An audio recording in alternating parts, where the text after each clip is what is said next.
Ayol kishi, ayollar ko'p hollarda aytadi, erim xiyonat qiladi, menga mehr bermaydi, u qiladi, bu qiladi. Endi e'tibor bering, erkak kishi nima uchun boshqa ayolga talpinadi? Sizdan ololmagan narsasini boshqalardan qiladi. Siz aytishingiz mumkin, men chiroyli kiyinyapman, kirlarni yuvapman, ovqatlarni qilyapman. Yo'q. Erkak kishi qadrlanishni, kerakli bo'lishni, kuchli bo'lishni xohlaydi. Siz o'sha hissiyotlarni bera olayapsizmi?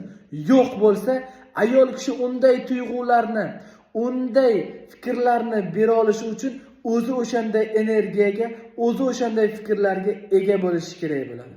O'zingizni o'zgartirmasdan tashqi muhitni hech qanday o'zgartira olmaysiz. Birinchi ichingizdan boshlanadi va u tashqarida namoyon bo'ladi. Shuning uchun birinchi ochratda o'zingizni o'zgartirishdan boshlashingiz kerak bo'ladi.